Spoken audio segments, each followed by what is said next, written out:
Hi. So this is the section B of paper 1 of philosophy optional, which was held yesterday. All the optional papers were held yesterday only. So we have discussed the section A, which is Western philosophy, and now we are left with the Indian part. So as has been already assessed by me yesterday, that Indian philosophy part was applied. The nature of the paper was little bit unconventional in the sense that most of the questions were concentrated on only few topics, and many topics were missed by the examiner, which are traditionally there in the Indian section, like Vedant, etc. Vedant and Buddhism also, they ask a lot of questions, so not many this time. Now let's start with the discussion only. Before the discussion, we have one announcement that philosophy optional intensive writing program is being starting from 6th of October. This program has 16 tests, which include the sectional ones and the full length ones. The specialty of this program is that this program is solely based on PYQ research. It is solely based on PYQ research. Hence, and those who have seen this year's paper, they would definitely know what is the importance of doing the PYQ. So, based on the research of PYQs, we have framed the questions, new questions and some PYQ based questions, जहाँ से हमको कुछ लग सकता था कि कोई topic बन सकता है. अभी हम डिस्कस करेंगे. देखो कितने सारे क्वेश्चन PYQ बेस्ड है, only refurbishing only. So there we have done this part. So those who want to practice answer writing for philosophy optional, 16 sets are there. You won't need any other course for your answer writing part. And also, if you have any conceptual clarity or if you need mentorship, it is provided free of cost as part of this program. So mentorship is provided free of cost. So if you have any conceptual clarity issue, there also it will be resolved, and model answers will be provided for all the tests that we are conducting. So you can contact us. The details will be given here. Let's start with question number 5, which is the first question from the Indian section. Do you think that the nature of Charvak philosophy is positivist? Present argument and evidence in support of your answer. When I discussed with you the number of introductions that we can make in a question, one of the important insight that I gave you was always start from the root word or the theory which has been asked. Root keyword or theory. So if you see, the root word here is positivism. And then positivism has been asked with respect to Charvak philosophy. So one must start with positivism. Positivism is a philosophy that holds that knowledge should be derived from pratyaksha. So why it is called positivism? Because it believes only in positive facts. Positive facts means observable facts.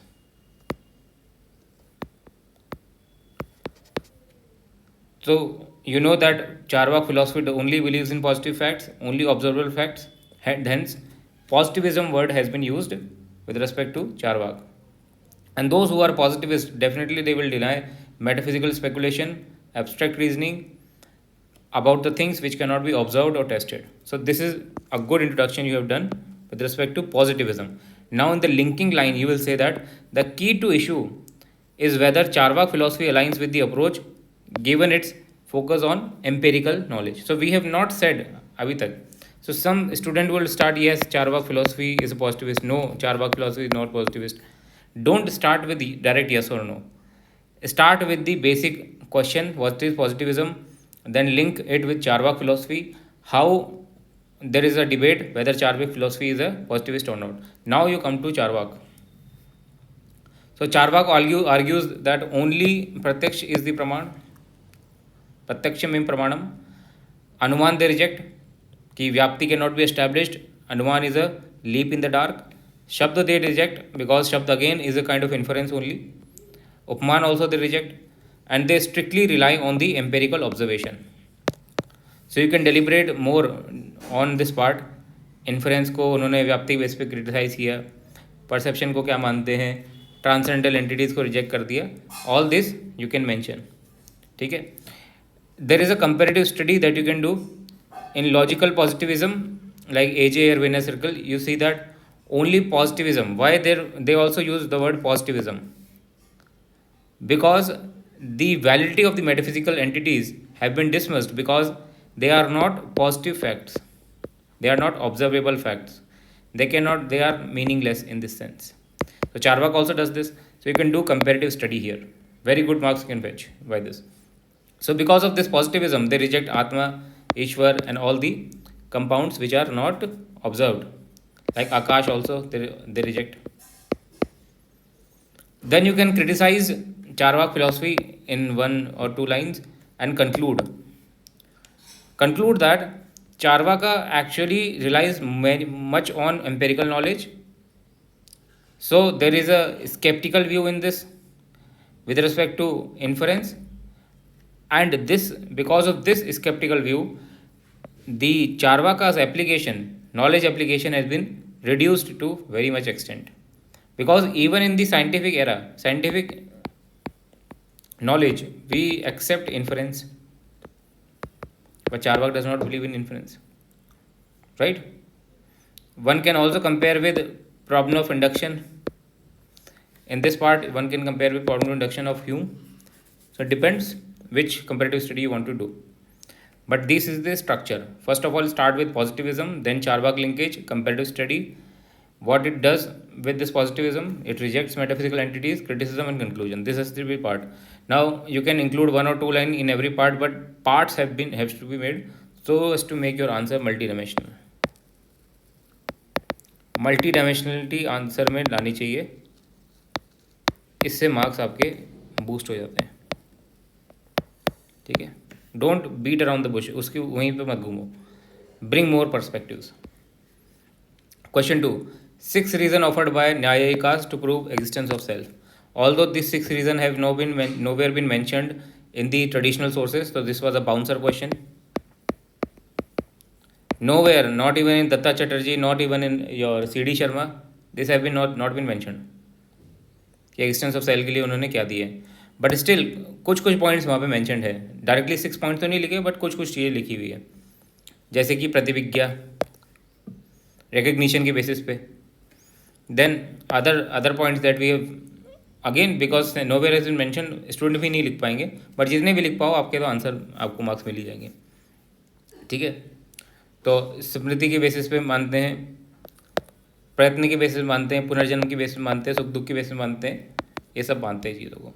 और बोलते हैं पहले start आपको किससे करना है, start करना है सेल्फ से, कि न्याय philosophy argue for existence of Atman and 6 reason वो लोग देते हैं. 6 रीजन पता है तो ठीक है, नहीं तो सिर्फ लिख दो. रीजन्स देते हैं to emphasize the continuity of cognition, memory and desire. ठीक है. और आर्ग्यूमेंट जो है वो इसलिए दिए जाते हैं कि because they believe that self is the permanent substratum of these qualities. हमने हमेशा बात करी है कि फिलॉसफी के अंदर जो मेन क्वेश्चन है वो है प्रॉब्लम ऑफ सब्सटेंस का, प्रॉब्लम ऑफ सब्सटेंस और प्रॉब्लम ऑफ अल्टीमेट रियलिटी. तो सोल उनके लिए सब्सटेंस है, बट किसी भी सब्सटेंस को हम कैसे जानते हैं? We can not know it directly, we know it through its qualities. तो कुछ क्वालिटीज़ हमको ऑब्जर्व होती है, उसके बेस पे हम इन्फरेंस करते हैं कि अच्छा ये क्वालिटीज़ कहाँ रिसाइड करती होगी. जैसे कि आप फ्रेगनेंस को ऑब्जर्व कर रहे हो, रेडनेस को ऑब्जर्व कर रहे हो, तो वो कहाँ रिसाइड करती हो, किसी एप्पल में है, किसी फ्लावर के अंदर है. वैसे ही सोल की कुछ क्वालिटीज़ है, उनको ऑब्जर्व करते हैं और फिर बोलते हैं कि इसका सबस्ट्रेटम जो है वो सोल है. ठीक है. तो these are the 6 ones not mention in traditional sources, so not expecting you to write all of them, but comparative study can be made which we have taught in the classes also. That self जो है उसको बोलते हैं कि recognition वगैरह पे बातें हैं, और डेकार्ट के जैसा थोड़ा थोड़ा है चीज़ें. डेकार्ट बोलता है कि self consciousness is the foundation of knowledge, और वहाँ पे भी थिंकिंग के बेसिस पे, कॉजिटेशन के बेसिस पे वो माइंड को मानता है. तो वहाँ पे उसके लिए माइंड इज़ सोल, वहाँ पे mind is equal to soul. यहाँ पे माइंड को सोल से डिफरेंट मानते हैं, बट उसके लिए जो सोल का मतलब है वो माइंड ही है. तो यहाँ पे आप कंपेरिजन कर सकते हो कि वो कॉजिटेशन की वजह से उसको मानता है. ठीक है. क्रिटिसिज्म कर सकते हो बुद्धिज़्म से. बुद्धिज़्म बोलेगा कि सोल तो ऐसा कुछ है नहीं परमानेंट जैसा. It is only flow of aggregates, स्कंधास, ठीक है। और ये सब चीज़ें हैं, और ये जो मेमोरी है, कंटिन्यूटी ऑफ कॉन्शियसनेस है, it is like a series going on. It does not mean that there is some permanent substratum of this series. So Buddhism does not believe in substratum, but it believes in gunas. It does not believe in the substance. But न्याय beliefs, सो फिर last में जाके न्याय पे conclude कर दो इसको, ठीक है। क्रिटिक करना है तो बुद्धिज्म से क्रिटिक हो जाएगा। Then next question is, according to Vaisheshika, do the sentences air is not heat and air is not fire refer to same kind of absence? The question is on abhav. Abhav is a separate category in Vaisheshik. What is a category for them? Which is real, knowable and nameable. ये उनके लिए पदार्थ का लक्षण है, real, knowable and नेमेबल। तो वहीं से स्टार्ट करना है, अभाव से। कैटेगरी से स्टार्ट कर सकते हो, अभाव से स्टार्ट कर सकते हो। अभाव क्या है? अभाव को नॉन एग्जिस्टेंस है, एक सेपरेट सोर्स माना गया है, इसको सेपरेट कैटेगरी मानी गई है, सेवन्थ कैटेगरी बाद में ऐड की गई। डिफरेंट टाइप्स ऑफ अभाव बताते हैं। अभाव की ज़रूरत है हमको to know the absence of something. So यहाँ पे अलग अलग तरीके के हैं। अब देखें इसको, इस चीज़ को हमको इस्तेमाल करना होगा इस स्टेटमेंट को, वरना हमारा जो आंसर है वो पूरा नहीं होगा, प्रॉपर नहीं होगा। तो air is not heat,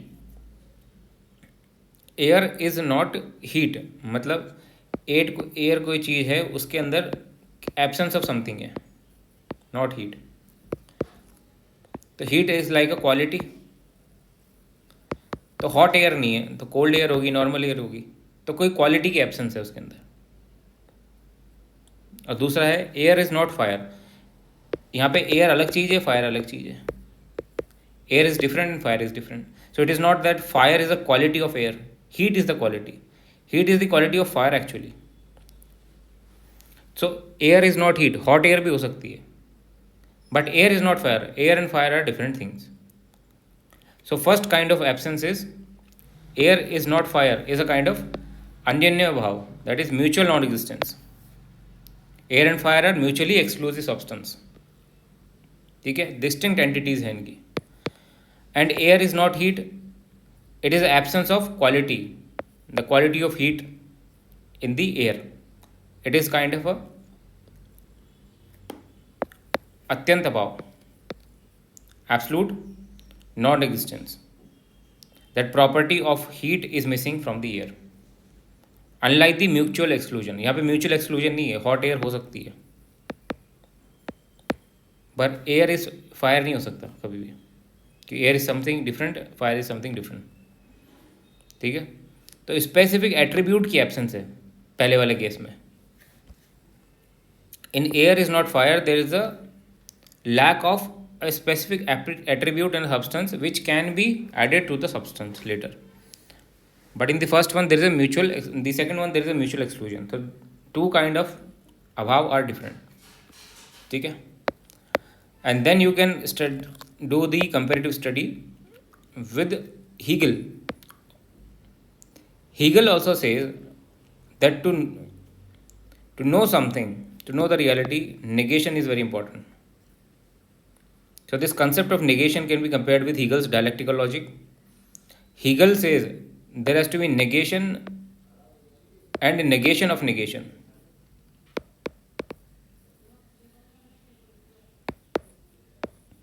Negation and negation of negation. And through this negation and negation of negation, development of concepts happen, where both presence and absence is involved. तो हीगल से आपने कंपैरिजन कर दिया, बहुत अच्छा कंपैरिजन हो जाएगा। नहीं भी किया तो कोई दिक्कत नहीं है, वैशेषिक वाला ये वाला कॉन्सेप्ट बहुत इजी है, अभाव के ऊपर क्वेश्चन है, ठीक है। Next is how is Bhatt opinion different from Prabhakar opinion regarding the nature of meaning of words and sentences, discuss critically. So the question is on words, Shabd, which is a very important source of knowledge for मीमांसा school. मीमांसा जो है आपको पता है कि testimony को सबसे ज़्यादा इंपॉर्टेंस देते हैं, शब्द प्रमाण को सबसे ज़्यादा इंपॉर्टेंस देते हैं, इसलिए शब्द को बहुत अच्छे से ये लोग एग्जामिन भी करते हैं। तो यहाँ पे दो मत हैं, एक तो भट्ट मत है और प्रभाकर का मत है। भट्ट का जो मत है उसको बोलते हैं अभिहितान्वयवाद, और प्रभाकर का जो मत है उसको बोलते हैं अन्विता विधानवाद। भट्ट मीमांस बोलते हैं कि the meaning of a word is understood first and their syntactical connection अन्वय leads to meaning of the sentence. So words here convey their individual meaning separately, and sentence meaning is derived from putting these word meanings together. So it is like that sentence is a congregation of these words which have specific meaning. So for Bhatt, the intended meaning of the speaker plays a crucial role. The words contribute individually to the whole and sentence is interpreted in the context. ठीक है, पहले word को understand किया जाता है, फिर हम समझते हैं पूरा सिंटैक्टिकल स्ट्रक्चर को, सेंटेंस को। वर्ड का मीनिंग सबसे पहले समझा जाता है। प्रभाकर मीमांस के अंदर कैसा है कि words do not convey meaning in isolation but only in relation to the whole sentence. तो sentence meaning is primary here. यहाँ पे सेंटेंस का मीनिंग पहले चेक किया जाता है, वहाँ पे वर्ड्स का मीनिंग पहले चेक किया जाता है।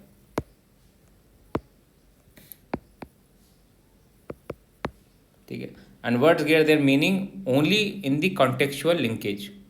तो इसको आपको पढ़ के कोई ना कोई फिलोसफर याद आ रहा होगा वेस्टर्न में, जैसे अभिहितान्वयवाद जो है, it is very much like Frege's theory of कंपोजिशनैलिटी।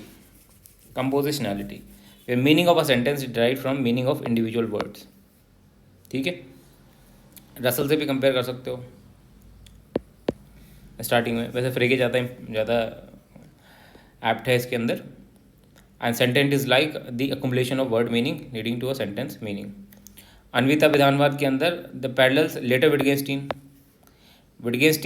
In the later version specially in philosophical investigation says that the meaning of words arises from their use in specific context, and this is the view of Prabhakar also, that word meaning is contextual. Right, so this way you can also link with the Western philosophy and your answer will become much more apt and with a lot of depth. Next question is, in Vishishtadvait philosophy the relation between God and the world is parallel to that of individual soul and its body, critically discuss. So the question is on God world relation.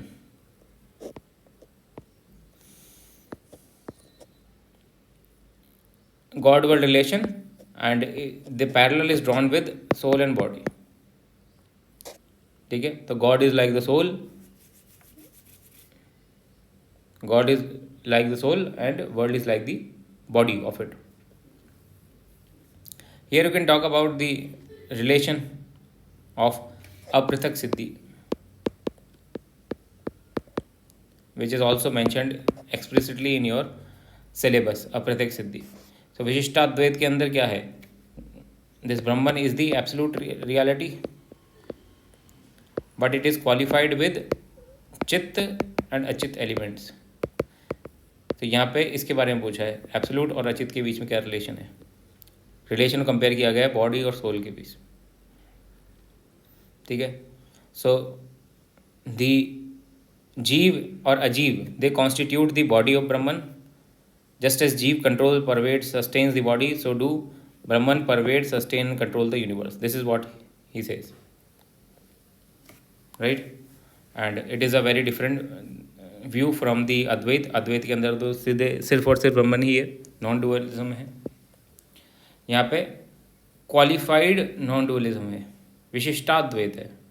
Non dualism है because चित्त और अचित जो है वो dependent पूरी तरीके से इस पे हैं, बट उनका भी एग्जिस्टेंस है, जैसे उसके अंदर ही हो बट है एग्जिस्टेंस।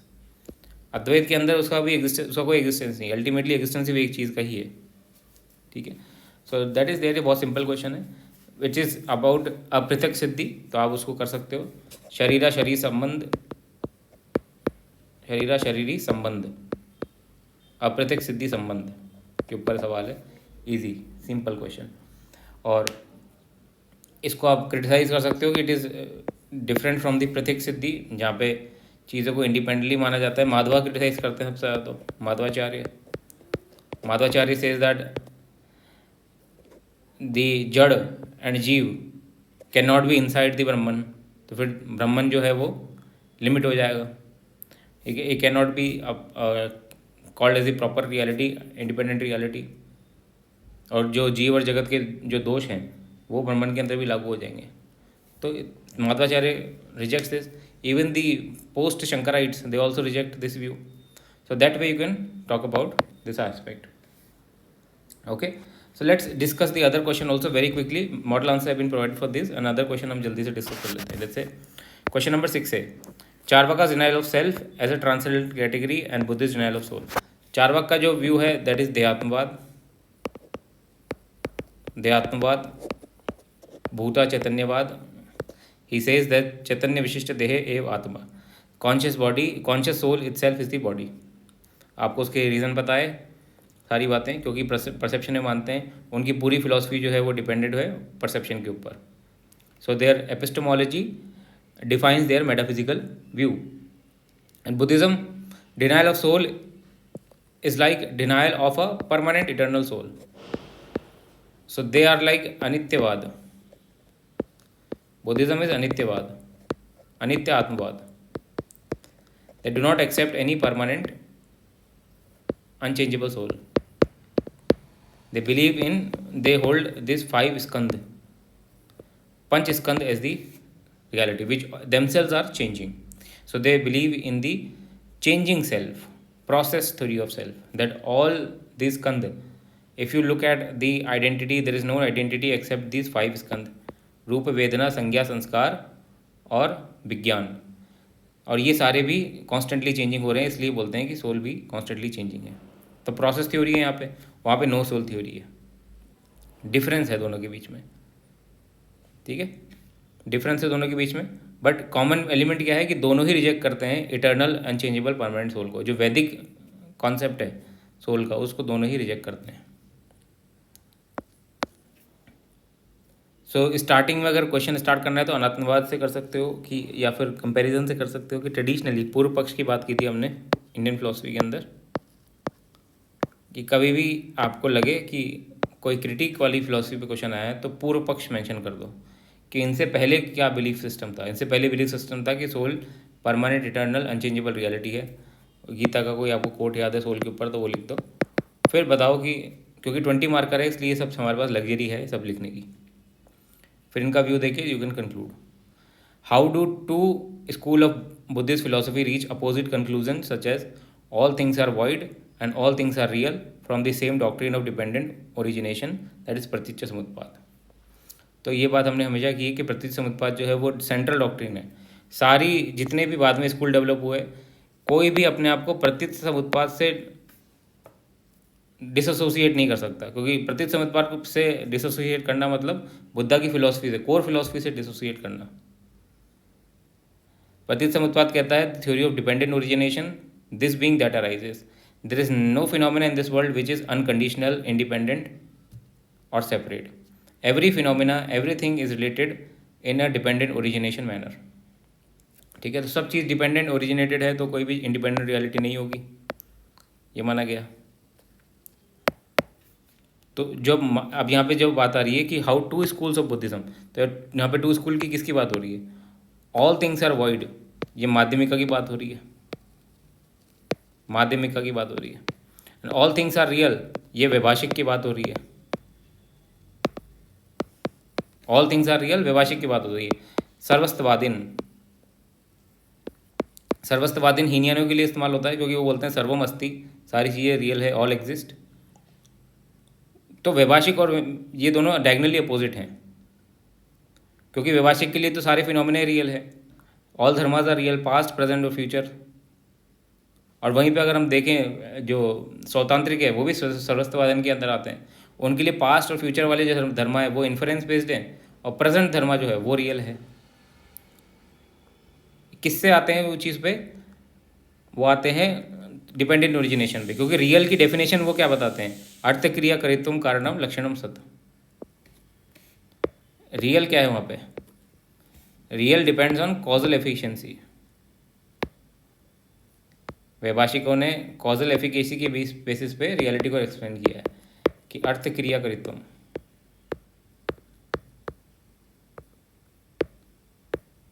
कारणम लक्षणम सत।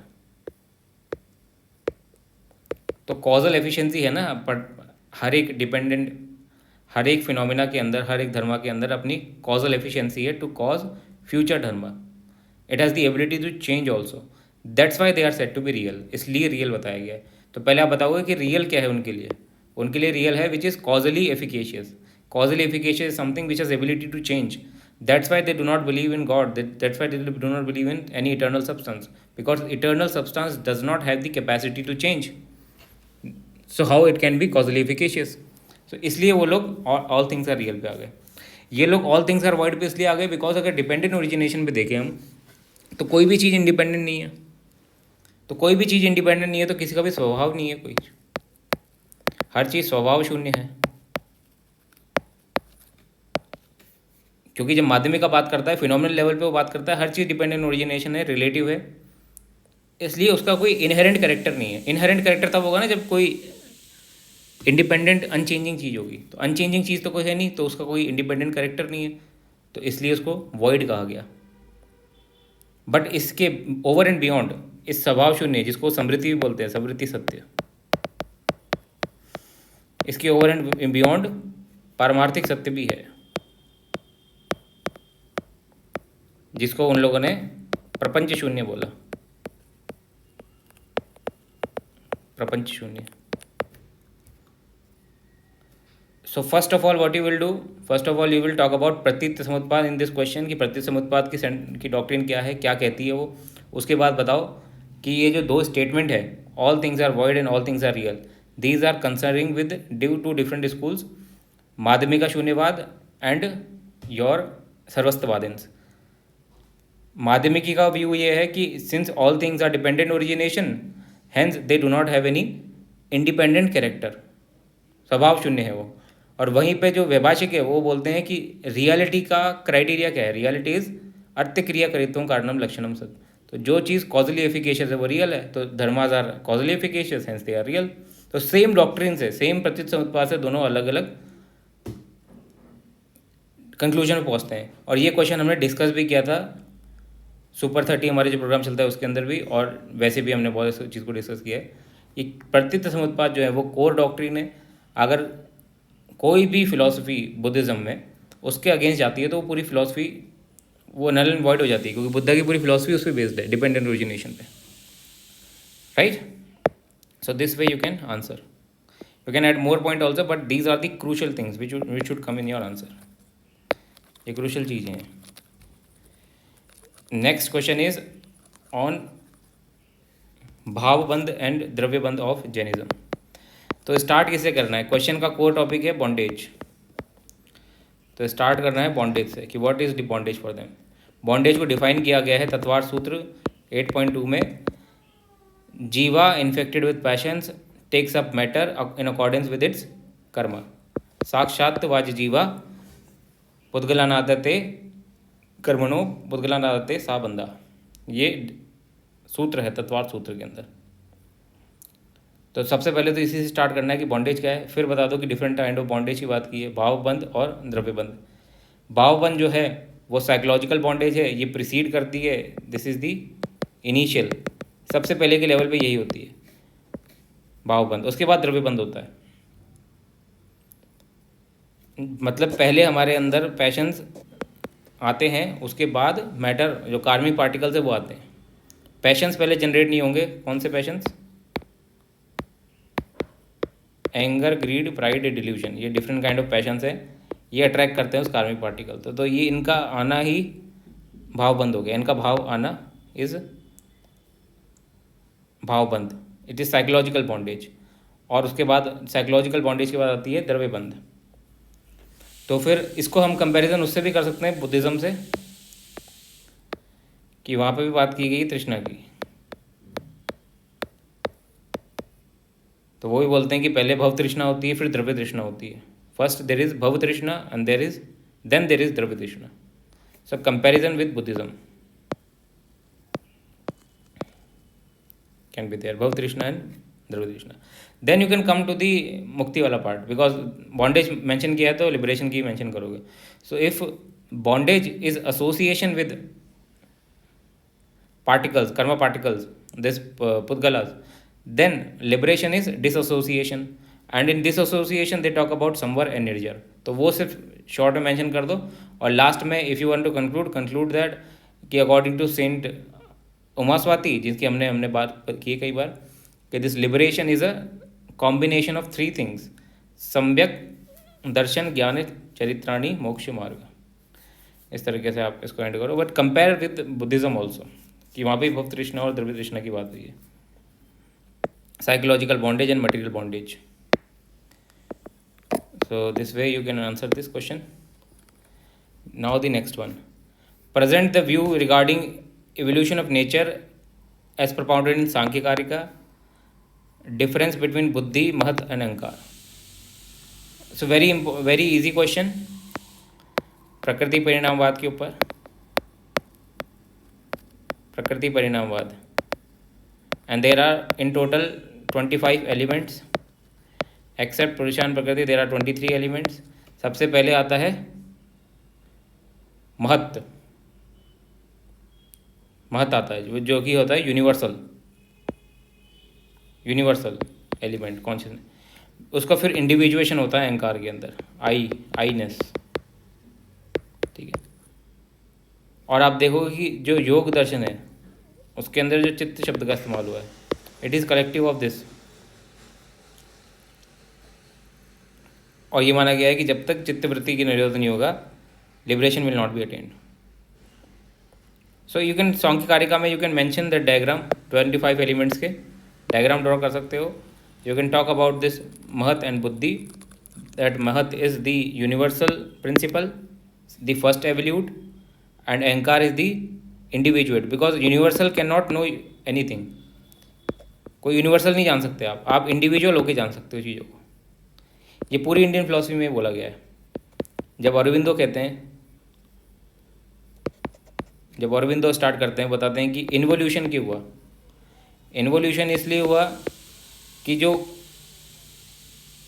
सुपर माइंड है, जो अपने आप जो यूनिवर्सल माइंड है, वो यूनिवर्सल नहीं जान सकता, वो इंडिविजुएट होके जानेगा चीज़ों को. तो उसने पहले अपने को फाइनाइट किया, then it is evolving and knowing it self.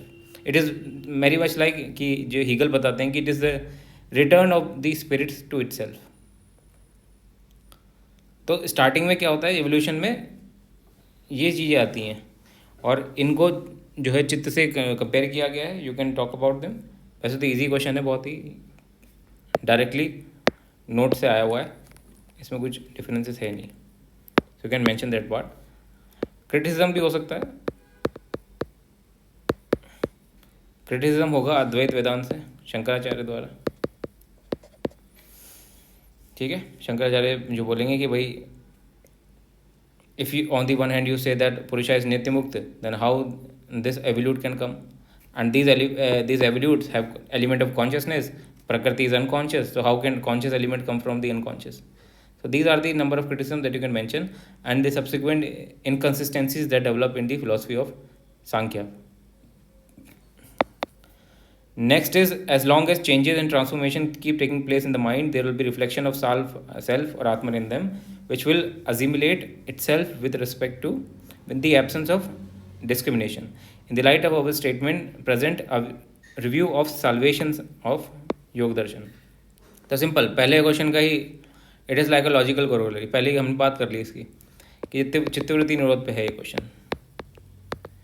योग को कैसे डिफाइन किया है? योगश्च चित्तवृत्ति निरोध. चित्तवृत्ति के ऊपर क्वेश्चन है. चित्तवृत्ति बता दो कितने तरीके की है, इसकी वजह से क्या क्या होते हैं, कलेश होते हैं. फिर चित्त भूमि है, वो बता दो. अष्टांग मार्ग की बात कर दो and you will be done with the question. Next question is, are yoga is a 2-way movement of ascent and descent, discuss with respect to integral yoga. अब देखो तीनों के तीनों क्वेश्चन में हमने कंपैरिजन की बात की है. अभी हमने बात ही करी थी अरविंदो की भी. तो तीनों का सेट ऐसे बनाया है एग्जामिनर ने, जैसे कि वो एक कोई टॉपिक पढ़ रहा था और उसको लगा कि तीनों कहीं ना कहीं जुड़े हुए हैं, तो एक साथ उसने ऐसा सेट बनाया. तीनों के कॉन्सेप्ट एक दूसरे में यूज़ भी हो रहे हैं. असेंट और डिसेंट. असेंट किसका है? माइंड का. अभी उसने उन्होंने बताया था कि मैटर लाइफ साइक माइंड तक, साइकी की और माइंड तक एवोल्यूशन है, बट इसके ऊपर भी जाना है चीज़ों को। वो कब जाएंगी? वो जाएंगी नेचुरली भी, बट अगर इंटीग्रल योगा होगा तो चीज़ें तेज़ी से जाएंगी, कॉस्मिक सल्वेशन होगा। तो देर इज एन एसेंट, सुप्रामेंटलाइजेशन वो बोलते हैं जिसको, साइकिकाइजेशन, सुप्रामेंटलाइजेशन, स्पिरिचुअलाइजेशन एंड सुप्रामेंटलाइजेशन। डिसेंट किसका होगा? Descent of super mind. There will be N अर्ज from below and a call from above, ऐसे बोलते हैं वो। डिसेंट होगा, there will be divine life on earth, there will be emergence of gnostic beings. ठीक है, तो ये सब बातें आप इसमें कर सकते हो। Very easy question, repeat question है ये वाला। और पूरी फिलॉसफी का एम यही है कि सुप्रामेंटलाइजेशन श्री अरबिंदो की। Next question is how do I know that I know? Answer this question in context of न्यायिकास, भट्ट मीमांस एंड प्रभाकर। तो ये तो इस बार सबसे फेवरेट टॉपिक रहा यूपीएससी का, कि न्यायिकास, भट्ट और प्रभाकर के बीच में उन्होंने बार बार क्वेश्चन पूछा है। ये पूरा सेट ही उनके ऊपर पूछा है। अब क्वेश्चन है कि how do I know that I no? How do I know that I no? तो ये क्वेश्चन जो है, इसमें आप दोनों एलिमेंट बात कर सकते हो। एक तो प्रामाण्यवाद की,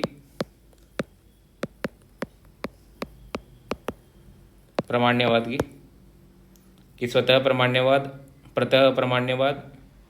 जो न्यायिकास जो है वो प्रतः प्रामाण्यवाद मानते हैं। भट्ट मीमांस, जो हमारे ये मीमांस वाले हैं, ये स्वतः प्रामाण्यवाद मानते हैं। प्रभाकर जो है वो स्वप्रकाशवाद मानते हैं। भट्ट मीमांस जो है वो स्वप्रकाशवाद नहीं मानते। वो उनका जो थ्योरी है वो है त्रिपुटी प्रत्यक्षवाद। इनकी थ्योरी है, नहीं सॉरी, जो भट्ट की थ्योरी है वो है ज्ञातत्ववाद। भट्ट की थ्योरी है ज्ञातत्ववाद, प्रभाकर मीमांस की थ्योरी है त्रिपुट प्रत्यक्षवाद। और एक चीज़ इसमें ये भी है कि न्यायिकास जो बोलते हैं कि knowledge is neutral,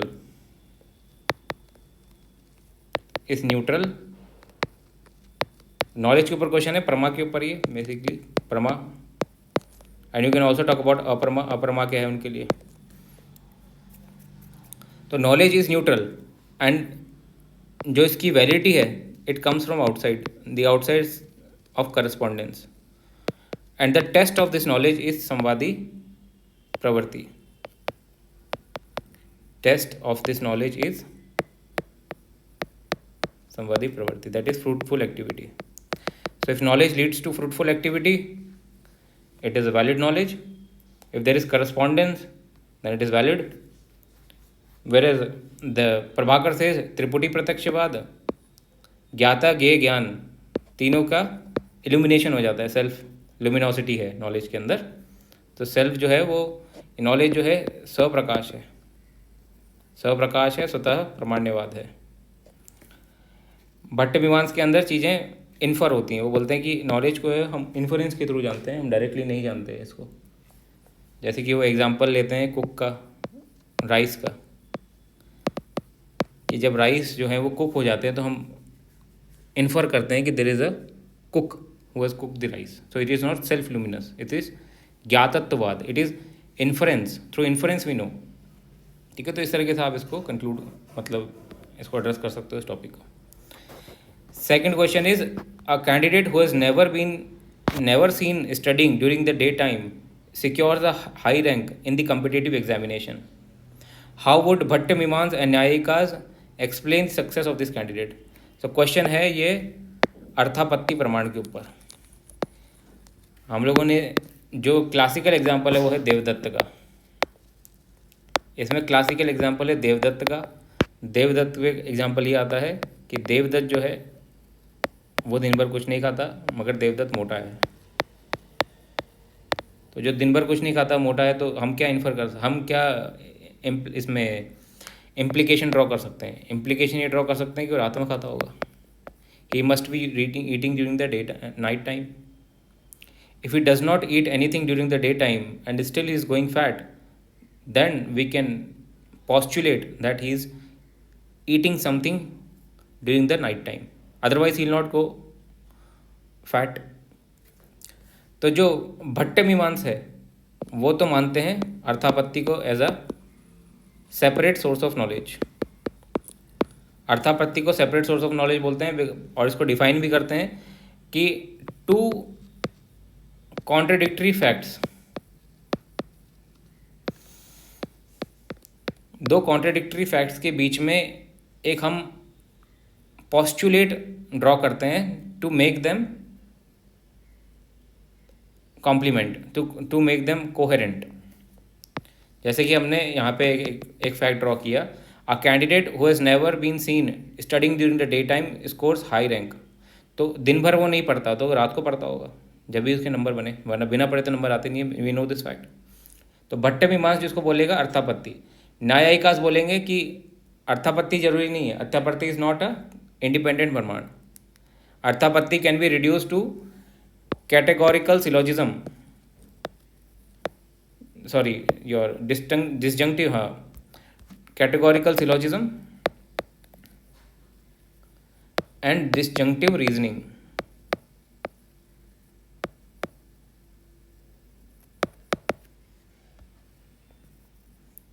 It can be reduced to some inference only, basically.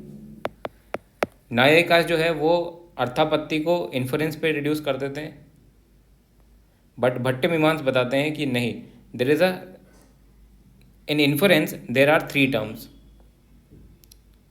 Her inference के अंदर 3 टर्म्स होती है, हेतु, साध्य और पक्ष. यहाँ पे कोई हेतु साध्य पक्ष नहीं है. So how we can say that it can be reduce to inference. ठीक है. In inference there is past perception of the facts, but we have not seen the person studying during the night time. For example, when we are inferring that there is a fire on the hill because of the smoke that we have seen, so some or the other day we have witnessed the smoke being accompanied by the fire being accompanied by smoke, but in this case we have not seen the candidate studying during the night time. So how we can infer? This is the logic of Bhatta Mimamsa, but you have to then counter it with Nyayikas and then conclude that Bhatta Mimamsa holds that Arthapatti is an independent Praman. And even Advait Vedanta holds Arthapatti to be a valid source of knowledge. They use it, Arthapatti, to prove Maya. ठीक है. सो अर्थापत्ति प्रमाण के ऊपर एक question है, easy question है. बस just आपको क्लासिकल एग्जाम्पल पता होना चाहिए and you can just replace this sentence with that classical sentence and you can get good marks. On what grounds do Prabhakar and Nayayikas reject memory as a evidence? So this is also a repeat. They say the Mimamsakas and Nayayikas also hold this to a very great extent, that memory is not a new source of knowledge. There is no novelty in knowledge. Knowledge के लिए वो बोलते हैं कि कुछ चीज़ें होनी चाहिए, जैसे कि for example it should arise from non-defective sources.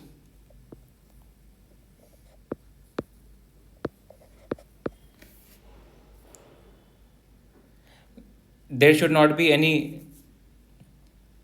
impediments in knowing the knowledge. कोई impediments नहीं होनी चाहिए, कारण दोष रहित, बाधित ज्ञान रहित. और एक चीज़ सबसे इम्पोर्टेंट बोलते हैं कि उसमें नोवेल्टी होनी चाहिए.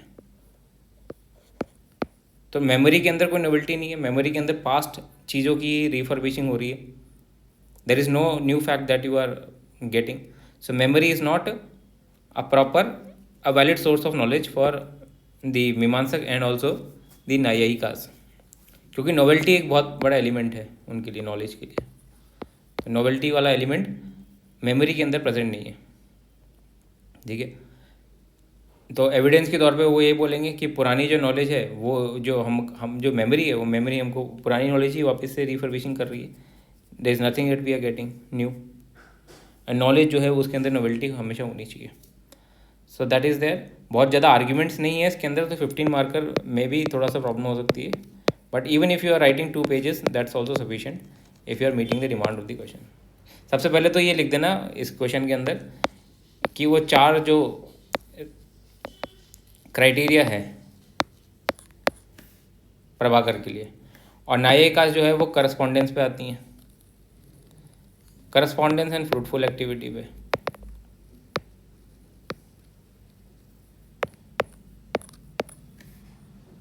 बट मेमोरी को नहीं मानते ये लोग भी, कि मेमोरी को एक प्रॉपर नॉलेज नहीं मानते, क्योंकि इसमें नॉवेल्टी वाला एलिमेंट नहीं होता। तो इनके पहले क्राइटेरिया लिख देना नॉलेज का, फिर बताना कि मेमोरी के अंदर नॉवेल्टी नहीं है, that's why they reject memory as a source of knowledge. Okay, so this way we have completed all the questions of Indian philosophy. Compulsory question have been given as a model answer, and other question we have discussed here. So, and one more announcement that we are starting with the Super 30 program from 14th of October. So those who want to deepen their understanding of philosophy, conceptual clarity and content, and also practice writing, for them this is a must program. Super 30, only 30 students are there in this program. There will be entire coverage of the syllabus, free mentorship will be provided, all India test series, PYQ model answer and mini test. So if you want to inquire, we will provide you the contact details, and there you can ask about this program and get enrolled. So this was all about the discussion on Indian philosophy. Thank you.